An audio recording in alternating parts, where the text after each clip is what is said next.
सुप्रभात बच्चों। कल हम कबीर पाठ के अभ्यास प्रश्न 1 से 7 तक किए थे। अगले भाग में हम प्रश्न 8 में आते हैं। उसमें देखिएगा कि मनुष्य ईश्वर को कहाँ कहाँ पर ढूंढता फिरता है। मनुष्य ईश्वर को कहाँ कहाँ ढूंढता फिरता है। कहाँ ढूंढता है? हमने पाठ्यक्रम में पढ़ा था कि मनुष्य ईश्वर को मंदिर, मस्जिद, काबा, कैलाश, योग, वैराग्य तथा विविध पूजा पद्धति में ढूंढता है। कोई योग, वैराग्य या संन्यास में परमात्मा को ढूंढता है तो अन्य किसी साधना पद्धतियों के द्वारा ईश्वर को खोजता है। कहने का मतलब है मनुष्य ईश्वर को पाने के लिए सबसे पहले जो तीर्थ स्थल होते हैं वहां ढूंढता है। उसमें आता है मंदिर है, मस्जिद है, काबा है, कैलाश है, योग, वैराग्य अर्थात घर छोड़ पाकर योग साधना में लग जाता है और सोचता है कि मुझे क्या मिल जाए, ईश्वर मिल जाए। लेकिन उनको क्या नहीं मिलते हैं? ईश्वर। क्यों? ईश्वर तब मिलता है जब उनको वैराग्य की विविध पूजा भी करता है, सब कुछ करता है, लेकिन नहीं मिलता है। लेकिन योग, वैराग्य, संन्यास लेके परमात्मा को ढूंढता फिरता है हर अलग अलग जगह पर। यदि वह सच्चा ईश्वर को प्राप्त करना चाहता है तो सच्चे मन से साधना करना चाहता है तो वो उसे मिल जाता है। अन्यथा भली हर जगह मंदिर है, मस्जिद है, अलग अलग जगह पर वो ढूंढेगा, तीर्थ स्थानों पर जाएगा तो वहां पर ईश्वर प्राप्त नहीं होगा, क्योंकि वो तो हमारे पास ही बसा हुआ है। यदि हम उनकी आराधना अच्छे से करें तो हमें अच्छे से मिल सकते हैं। इसलिए कबीरदास जी कहते हैं कि ईश्वर को कहाँ कहाँ नहीं ढूंढना चाहिए। जैसे मंदिर में नहीं ढूंढना चाहिए, मस्जिद में नहीं ढूंढना चाहिए, कैलाश है, काबा है, तीर्थ स्थल है, योग है, वैराग्य है तथा विविध पूजा पद्धतियां, अलग अलग प्रकार की पूजा पद्धतियां करते हैं। हो सकता है वहां मिल जाए, लेकिन ईश्वर वहां पर नहीं मिलता है। क्यों? ईश्वर तो हर जगह क्या है, विद्यमान है। उसके लिए योग साधना अर्थात सहज योग करना होता है, तभी ईश्वर क्या मिलता है, हमें आगे मिलते हैं, ईश्वर हमें प्राप्त होते हैं। अगला प्रश्न देखिएगा, कबीर ने ईश्वर प्राप्ति के लिए किन किन प्रचलित विश्वासों का खंडन किया है। यहाँ प्रचलित विश्वास का खंडन करना कि कहां पर ईश्वर मिलते हैं या नहीं मिलते हैं, वास्तव में खंडन। लोग क्या करते हैं, विश्वास करेंगे। कबीर ने ईश्वर प्राप्ति के लिए प्रचलित अनेक विश्वासों का खंडन किया है। उनके अनुसार देखिए, ईश्वर ना तो मंदिर में है, न ही मस्जिद में है, न काबा में है, न कैलाश में है, आदि तीर्थस्थलों में, न कर्म कांड में मिलता है।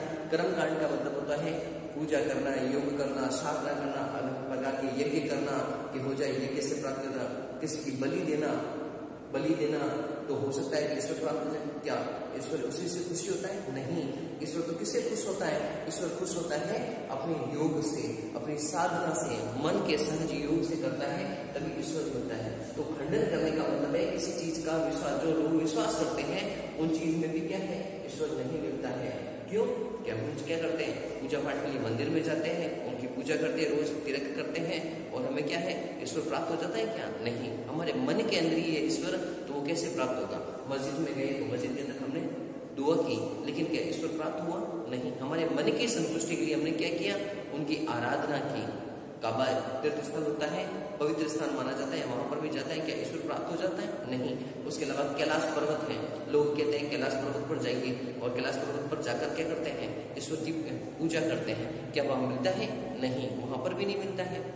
फिर कहते हैं कि जो सन्यासी होते हैं वो क्या करते हैं, कर्म कांड करते हैं। कर्म कांड का मतलब होता है यज्ञ करना, पूजा पाठ करना, वहां पर जो है लोगों को बलि चढ़ाना, कभी कुछ करना, क्या ईश्वर मिलता है? नहीं, वहां पर भी ईश्वर नहीं मिलता है। अगला कहता है न योग साधना से न वैराग्य मिलने से। योग साधना मतलब क्या है, कहीं पर पर्वत पर जाकर क्या करते हैं, योग करने लग जाते हैं, ईश्वर के लिए मनन करने लग जाते हैं, उससे भी ईश्वर नहीं मिलता है। वैराग्य का मतलब होता है घर बार छोड़कर, अपना परिवार छोड़कर ईश्वर के मन में लग जाना। क्या ईश्वर मिलता है? नहीं, वहां पर भी ईश्वर नहीं मिलता है। हमें तो ईश्वर की प्राप्ति करनी है तो हमें क्या करनी पड़ेगी, सच्ची लगन से उनकी आवश्यकता है। सच्ची लगन का मतलब क्या है, भले कहीं पर भी जाओ, ईश्वर की एक जगह जाकर कॉर्नर में बैठकर भी क्या करो, आप ईश्वर की पूजा करो, तो क्या ईश्वर में प्राप्त हो जाएगा? जरूर प्राप्त होगा। यदि लगन, सच्ची लगन है तो तुरंत मिल जाता है ईश्वर। कहने का मतलब कबीरदास जी ने यहाँ कहा है कि यदि ईश्वर चाहे तो आपको कहीं भी प्राप्त हो सकता है। क्यों? ईश्वर हर जगह क्या है, विद्यमान है, वो तो हमारे अंदर है। हम यदि पूजा करें, कहीं जरूरी नहीं है कि हमें दूसरी जगह जाकर पूजा करना पड़े, हमें तो क्या करना पड़ेगा, उसके लिए सब मन के अंदर योग करना पड़ेगा, मन के अंदर उसकी आराधना करनी पड़ेगी, तब जाकर हमें क्या करना पड़ेगा, ईश्वर हमें प्राप्त होगा। अगले प्रश्न में देखिएगा, कबीर ने ईश्वर को सब श्वासों में क्यों कहा? श्वासों का मतलब होता है हमारे जो मन के अंदर ये हृदय है, हृदय है, हृदय के अंदर क्या होती है, एक आता है एक जाता है, श्वास का आना और जाना चलता रहता है। तो ईश्वर तो हमारे श्वासों के अंदर है, हम चाहे जितनी बार ईश्वर का क्या ले नाम लो तो कण कण के अंदर व्याप्त है, विद्यमान है चारों तरफ, वो हमें देख रहा है कि मनुष्य क्या कर रहा है, वो चारों तरफ वो क्या कर रहा है, उसका ध्यान कर रहा है। तो सांस में सांस को समाया हुआ है, वो मनुष्य की क्या है, मन में विराजमान है, मन के अंदर क्या है, विराजमान है। कौन? ईश्वर। यदि आप सच्ची लगन से उसकी क्या करने की आवश्यकता है, उसकी पूजा नहीं, उसके मन के अंदर आपको क्या करना है, सिर्फ मन में याद करना है ईश्वर को बैठ के कि ईश्वर, क्योंकि ईश्वर तो क्या है, कण कण में समाया हुआ है, वो हर जगह व्याप्त है। एक छोटा सा उदाहरण देखिए, जिस प्रकार मृग का हमने उदाहरण देखा था। मृग हमें जो मृग क्या करता है, कस्तूरी होती है, जो खुशबू आती है कस्तूरी, लेकिन वो वन के अंदर ढूंढता फिरता है। क्या कस्तूरी उसे मिल जाती है? नहीं, कस्तूरी उसकी नाभि में होती है, उसे मालूम ही नहीं होता है कि मेरे नाभि में है। उसी प्रकार ईश्वर भी क्या है, हमारे मन के अंदर है, हृदय के अंदर है। यदि सच्चे मन से उसकी लगन से आराधना की जाए तो वह भी हमें क्या होता है, प्राप्त हो सकता है। तो इसलिए ईश्वर ने क्या बताया गया, वह मनुष्य के कहाँ है, मन के अंदर विराजमान है। कहाँ विराजमान है? मन के अंदर विराजमान है। अभ्यास प्रश्न में अगले प्रश्न के अनुसार जो 11 प्रश्न है उसके अनुसार है कि कबीर ने ज्ञान के आगमन की तुलना सामान्य हवा से न करके आंधी से क्यों कही है? क्यों कही गई है? क्योंकि देखो कि सामान्य हवा तो क्या चलती रहती है, लेकिन जब आंधी आती है तो सभी गंदगी को क्या करती है, उड़ा कर ले जाती है। उसके बाद बारिश आती है और बारिश आने के बाद क्या होता है, वातावरण एकदम स्वच्छ हो जाता है। उसी प्रकार मनुष्य के बारे में बताया गया है कि जब कबीर ने उसको बताया कि जब मन में जब प्रभु का ज्ञान आवेश होता है तो उसका प्रभाव चमत्कारी होता है। चमत्कारी का मतलब है सामान्य हवा का क्या है, अच्छी हवा है जो उसको क्या है, प्रभावकारी बना देता है, उससे पूरी जीवन शैली बदल जाती है। इसके लिए उसकी तुलना सामान्य से न कर आंधी से की गई है। सामान्य हवा क्या होती है, लगातार बहती रहती है और लगातार चलती रहती है, लेकिन आंधी क्या करती है, घूम घाम के आती है और जैसे बहा कर ले जाती है तो क्या होता है, गंदगी है और सारी क्या है, उड़ा कर ले जाती है। और जब बारिश होती है तो एकदम वातावरण भी कैसा हो जाता है, सारी गंदगी बहने के बाद क्या होती है, स्वच्छ हो जाती है।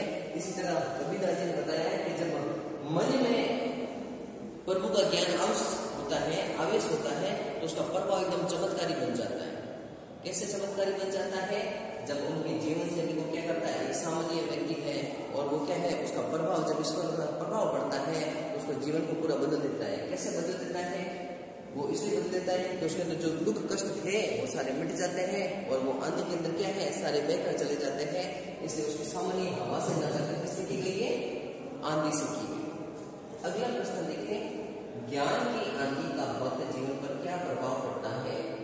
ज्ञान की आंधी के आने से भक्त के मन में सारे विकार समाप्त होकर उसके भ्रम दूर हो जाते हैं। यहाँ पर भ्रम दूर होने का मतलब है, कह रहे हैं कि ज्ञान की आंधी भक्त पर क्या प्रभाव डालती है? ज्ञान की आंधी है, हमने पढ़ा था कि जब ज्ञान की आंधी आती है तो क्या होता है, भक्त के जो सारे विकार होते हैं, और विकार कौन कौन से विकार मतलब क्या होते हैं, बुरी चीजें। विकारों का मतलब होता है बुरी चीजें, और बुरी चीजें कौन कौन सी है हमारे अंदर, माया, मोह है, स्वार्थ है, धन है, तृष्णा है, बुद्धि है। माया, पैसों का, ये क्या है, हमारा विकार है। और के मन के अंदर मोह है, मोह हर चीज का, अच्छी चीजों का मोह है। स्वार्थ है, स्वार्थ के बगैर कोई काम ही नहीं करता। आज के समाज के अंदर लोग क्या करते हैं, स्वार्थ के पीछे पड़े हुए। धन नहीं है तो सब कुछ नहीं है। लोग क्या करता है, थोड़ा धन है तो ये चाहते हैं मैं और ज्यादा इसे इकट्ठा करूं। तृष्णा, इच्छा है कभी समाप्त भी नहीं होती है। थोड़ा कुछ मिल गया तो चाहते हैं मुझे और कुछ मिले, इससे ज्यादा और मिले, उनके मन में लगातार होती है। कुबुद्धि, कुबुद्धि मतलब होती है बुरी बुद्धि वाला, हमेशा क्या करेगा, दूसरों का बुरा सोचने के करेगा, निंदा करेगा, कुबुद्धि है उसके अंदर। तो कहने का मतलब है, जब ज्ञान के आने से भक्ति मन में सारे विकार क्या हो जाते हैं, समाप्त हो जाते हैं। उसके मन के अंदर भ्रम दूर हो जाता है कि मेरे अंदर तो सारे क्या निकल गए, माया, मोह, स्वार्थ, धन, ये सारे क्या हो जाते हैं, समाप्त हो जाते हैं। जिससे वो क्या होता है, इसके बाद शुद्ध मन में भक्ति और प्रेम की वर्षा होने लगती है, जिससे जीवन में क्या होता है, आनंद छा जाता है। जब कुबुद्धि व्यक्ति के अंदर क्या होते हैं, बड़े बड़े विचार होते हैं, बुरे विचार होते हैं, माया, मोह, धन, संसार के अंदर घूमता रहता है कि मैं ये चाहे, उसकी तृष्णा खत्म ही नहीं होती है मन के अंदर कि मुझे तो ये लेना है वो लेना है, कभी इच्छा खत्म नहीं होती है। लेकिन ये सारे समाप्त हो जाते हैं तो उसका मन कैसा हो जाता है?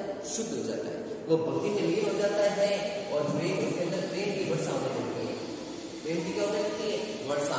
तो कहने का मतलब है जब आंधी आती है और आंधी आने के बाद सारी गंदगी दूर हो जाती है और फिर वर्षा होती है, वर्षा से भी क्या होती है? सारी गंदगी धूप के चली जाती है। लेकिन मन कैसा होता है? वातावरण कैसा हो जाता है? शुद्ध हो जाता है। उसी प्रकार इसके अंदर बताया गया है कि मनुष्य के अंदर भी मन कैसा हो जाता है? शुद्ध हो जाता है। तभी वो क्या है? उसका जीवन आनंद छा जाता है। आनंद मतलब क्या है? उसका मन एकदम अच्छे से हो जाता है, जीवन के अंदर क्या है? वो सफल बनने लगता है। आनंद उसके अंदर सारे विकार होते हैं, क्या हो जाते हैं? समाप्त हो जाते हैं। अगला प्रश्न देखिए, भाव स्पष्ट कीजिए। हिती चित्ती दरे भूमि गिरानी मोह बलिंडा टूटा। यहाँ बताया गया है, देखिए एक प्रकार से बताया गया है कि जिस तरह मकान बनाते हैं तो उसके अंदर क्या होता है? धुनी। धुनी का मतलब होता है अपन बनाते हैं लकड़ी की धुनी बनाते हैं। और गिरानी मोह बलिंडा, वहां पर क्या होता है? जो लकड़ी का बनाया हुआ होता है छप्पर के ऊपर जब लगाया होता है, बलिंडा मतलब होता है जब वो टूट जाता है। किससे टूट जाता है? मोह माया से टूट जाता है। तब तक वो क्या होता है? व्यक्ति सही नहीं होता है। उसके अंदर दो तरह के उदाहरण बताए कि जब इसका भाव ये ईश्वर ज्ञान आने से स्वार्थ चिंतन रूपी दो खंभे गिर गए, अर्थात समाप्त हो गए, सांसारिक मोह नष्ट हो गए। कहने का मतलब है यहाँ पर दो रूप से बताए गए, जैसे कि अपन मकान बनाते हैं, उसके अंदर लकड़ियां होती है जिसके साथ वो टिकी होती है। यदि वो टूट जाए तो वो क्या होता है? टूट जाता है और उसके ऊपर कोई छाया नहीं रहती। उसी प्रकार मनुष्य के बारे में बताया गया कि स्वार्थ और चिंतन रूपी खंभे जिस पर वो टिका हुआ है, कौन? मनुष्य। यदि वो टूट जाते हैं तो सांसारिक मोह नष्ट हो जाता है। सांसारिक मोह नष्ट का मतलब है यहाँ पर जो उसकी बुरी प्रभाव की चीजें हैं वो सारे नष्ट हो गए तो वो क्या? उसका जीवन सफल हो गया। आंधी पीछे जल बूढ़ा प्रेम भरी जल भीना।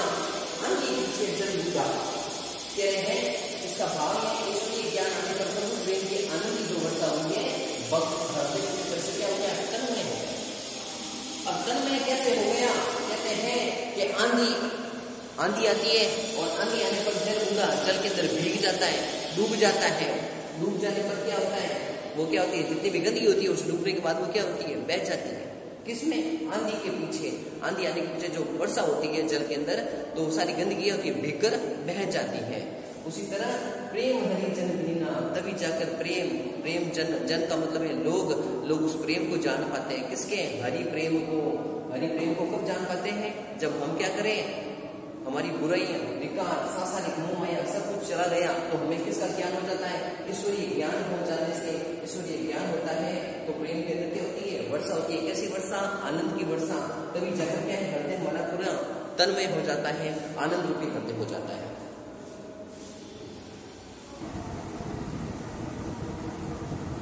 अगले अभ्यास प्रश्न में हम देख रहे हैं 13वां प्रश्न है वो संकलित सांख्यों और पद के आधार पर कबीर ने धार्मिक और सांप्रदायिक सद्भावना संबंधित विचार पर प्रकाश डाली।